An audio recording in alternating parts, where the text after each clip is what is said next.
안녕하세요. 재발견이 없이 6년차 살아보니 좋은 날입니다.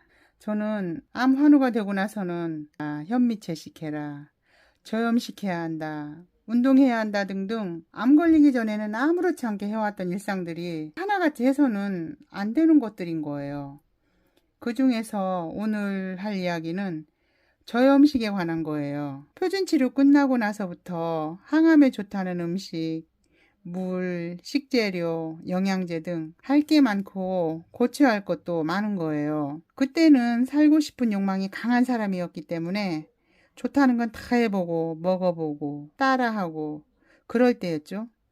아무것도 모를 때이기도 하고 항암 방사가 끝나고 난 후니까 면역력은 바닥이고 그런 상태다 보니까 남이 좋다고 하면 나한테 맞는지 안 맞는지는 따져보지도 않고 아무 생각 없이 먹었어요. 지금 생각해보면 그 어떤 것도 뚜렷한 확신이 없었으니까 할 수 있었던 행동이었던 걸 알았죠. 그러면서 살이 조금씩 조금씩 빠지면서 입맛도 없어지고 때로는 마음이 불안하고 초조해지기도 하고 갈수록 몸 상태가 안 좋아지는 게 느껴지는 거예요. 그래도 그때는 뭘 모르니까 왜 그러지 하면서도 크게 생각은 안 하고 있었어요. 오로지 암에만 초점이 맞춰져 있어서 다른 생각은 잘 못했었던 것 같아요. 그런데 어느 날인가 입맛이 없을 때라서 간단히 야채 삶아서 사과 넣고 갈아 마시고 둘레길을 다녀왔어요. 씻고 밥을 차려가지고 먹는데 그때가 첫 식사였어요. 2시 반 정도였던 것 같아요. 첫 숟가락을 딱 뜨는데 숨을 쉬기가 힘든 거예요. 그래서 병원에 전화를 했습니다. 심장내과로 전화를 했죠. 제 영상을 보신 분들은 아시겠지만 39세 때부터 제가 협심증이 있어서 암만 치료를 하는 게 아니라 심혈관 질환도 검사를 해서 상태를 봐온 거죠. 심장 쪽은 아무 이상이 없이 건강했습니다. 일단 숨이 막히니까 그쪽으로 연결을 하게 되더라고요. 그래가지고 일단 병원에 도착을 했어요. 그때가 코로나 때여가지고 코로나 검사를 하고 결과 보고 음성이 나오니까 그때부터 검사를 하더라고요. 2시 반에 갔는데 밤 8시가 다 돼서야 끝났어요. 아무 이상이 없다는 겁니다. 수치가 다 정상이라는 거예요. 그건 알았죠. 우리 몸은 어디서 끌어다가라도 살기 위해서 수치는 다 맞춰놓는다고 그럽니다.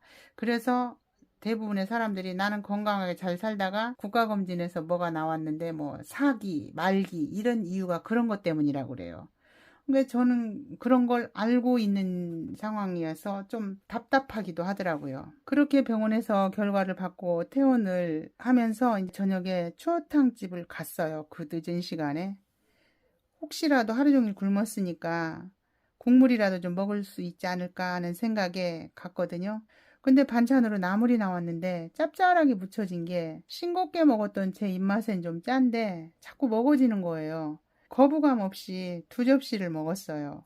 그리고 추어탕도 조금 먹었는데 기운이 좀 나는 것 같더라고요.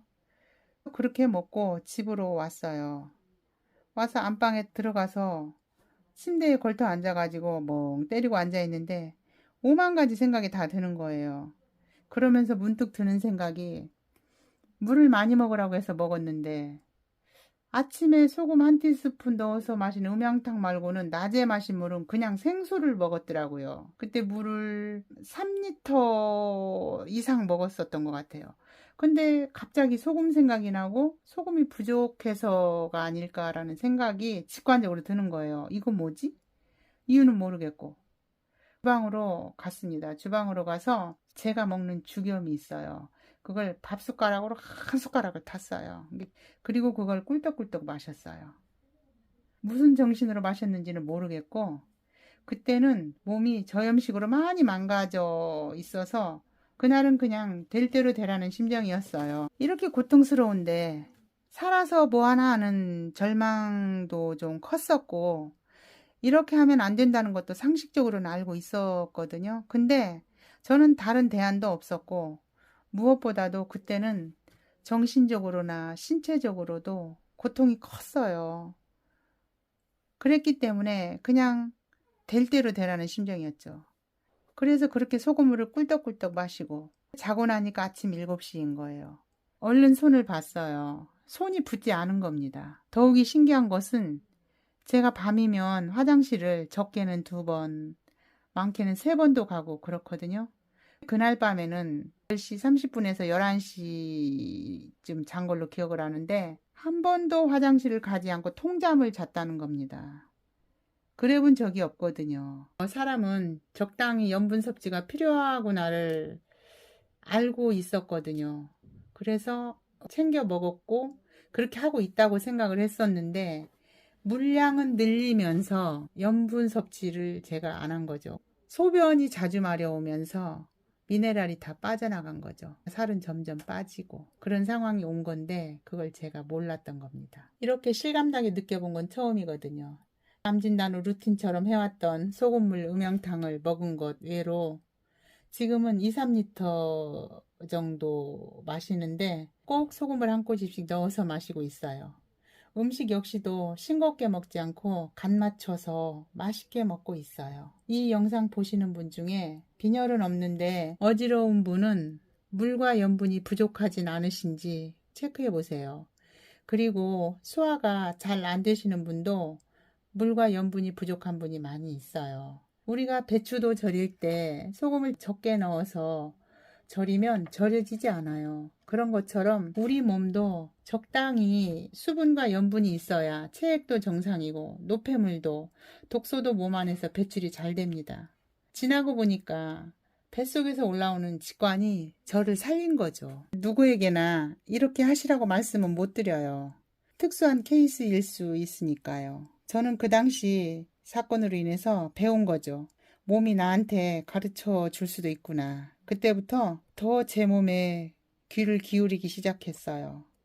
그리고 공부를 해서 의학적인 지식과 상식을 같이 메꿔나가고 있어요. 의사가 하라는 방법하고는 다른데 내 몸이 원해서 해봤는데 내가 이렇게 몸이 편안해지고 마음이 편안해졌을까? 우리 상식대로라면 그러면 안 되는 거였었잖아요. 근데 저는 지금은 건강하고 좋습니다.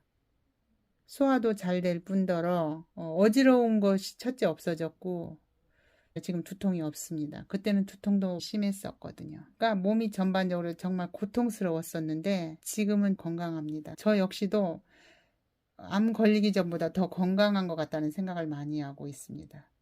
그래서 저는 그 반대를 찾아가기 시작을 한 거예요. 그래서 의사와 약사님과 상담을 하고 해서 하나씩 제 몸에 맞는 방법으로 하고 있고 또 배워 나가는 거죠. 지금은 의사 선생님은 일반의학 선생님 한 분, 통합의학 하시는 선생님 한 분, 기능의학 하시는 선생님 한 분, 그리고 약사님은 양약사님 한 분, 또 한의학, 중의학을 공부하신 혈당 전문 약사님 한 분에서 5분의 도움을 받고 있어요. 나름대로 적절히 공부하고 해서 지금은 건강하게 잘 살아가고 있습니다. 오늘 영상 어떠셨는지요? 영상 괜찮으셨다면 좋아요, 구독 부탁드려요. 다음 영상에서 또 뵙기로 하고요. 오늘도 좋은 날이어서 행복합니다. 모두 사랑합니다.